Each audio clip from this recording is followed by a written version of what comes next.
Sepak bola menjelma sebagai olahraga paling digemari di seluruh dunia, sejak zaman dahulu sampai hari ini, tak terkecuali di Indonesia.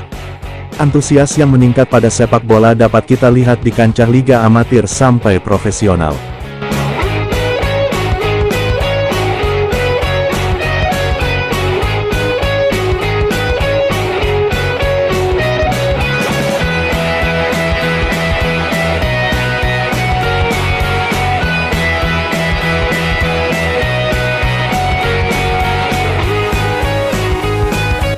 Munculnya klub sepak bola dari berbagai provinsi daerah, membangkitkan gairah supporter dari tiap-tiap daerah tersebut.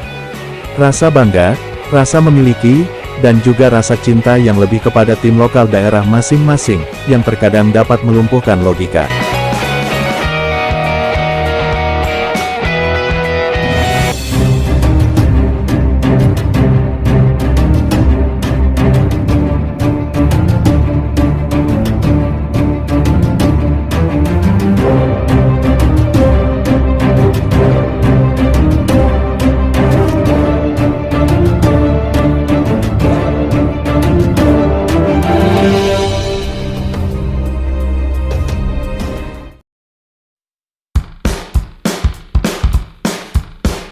Kali ini kita akan membahas tentang munculnya tim sepak bola bernama Riverside Forest. Lahir di kota Bandung, bertujuan untuk mempererat tali persaudaraan dan juga sebagai alat perlawanan untuk sepak bola modern yang dinilai telah mencederai makna sepak bola itu sendiri. Dengan mengusung konsep atau aliran punk football, lantas apa yang dimaksud dengan punk football ini? Secara garis besar, punk football juga bisa diartikan bahwa operasional klub dikelola oleh supporter. Mulai dari manajemen sampai pemain, semua ada turut serta andil peran supporter di dalamnya. Kendala terbesar dalam punk football adalah dituntutnya supporter untuk kreatif. Ya tidak bisa dipungkiri, semua pasti butuh dana untuk operasional klub. Kolektif adalah hal yang biasanya dilakukan oleh supporter Riverside Forest saat berlaga. Tidak hanya kolektif saja, namun setiap apa yang membutuhkan dana, pasti ada tersirat bisnis di dalamnya.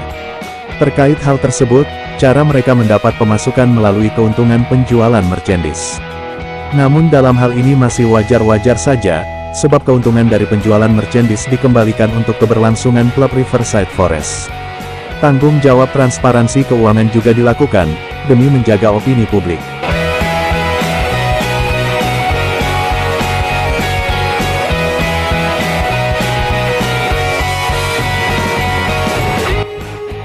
Nama supporter dari klub Riverside Forest sendiri adalah Bird Dead Brigade, juga bisa disebut BDB. Nama ini diambil dari nama band dari Rusia bernama Moscow Dead Brigade, lalu dipelesetkan menjadi Bird Dead Brigade. Bukan hanya jadi wadah supporter saja, BDB sengaja dibuat agar klub punya orang-orang yang secara independen bersuara kritis, baik kepada manajemen maupun pemain. Beberapa dari BDB juga masuk dalam struktural manajemen. Tujuannya untuk check and balance bagi klub Riverside Forest.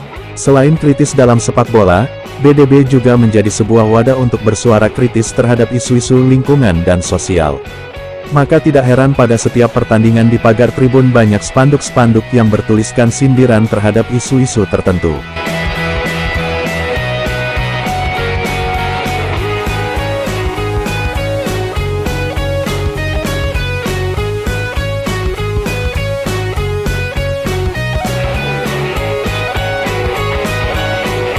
Salah satu konsep yang sudah familiar diusung Riverside Forest adalah Forever Underdogs.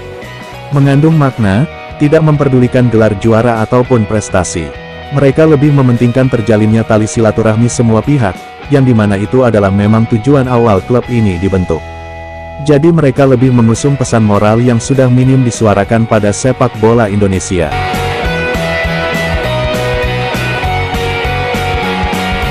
Tidak hanya di situ saja, kritis dalam sepak bola khususnya dunia supporter, konsep punk football yang diusung oleh Riverside Forest ini, justru membawa angin segar.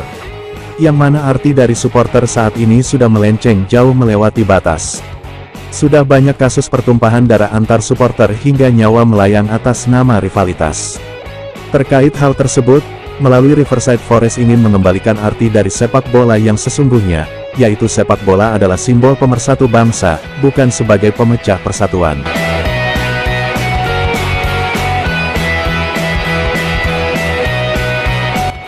Hadirnya Riverside Forest juga bertujuan mengembalikan marwah sepak bola itu sendiri.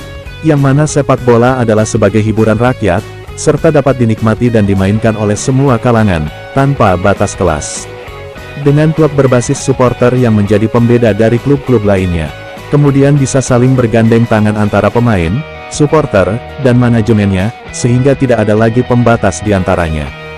Jadi semuanya sama rata dan bisa ikut berperan untuk klub Riverside Forest, mau itu jadi besar atau kecil, yang penting klub ini tetap ada dan yang paling utama, sepak bola itu bisa dinikmati semua orang. Cukup bagi mereka, pemain bisa main bola, supporter bisa mendukung dengan cara yang tidak bisa dilakukan di stadion, dan kampanye tersampaikan.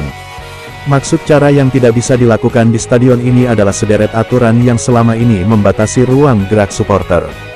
Misalnya penggunaan flare, smoke bomb, dan berbagai euforia lain yang di masa sebelumnya masih legal dalam kultur sepak bola Indonesia.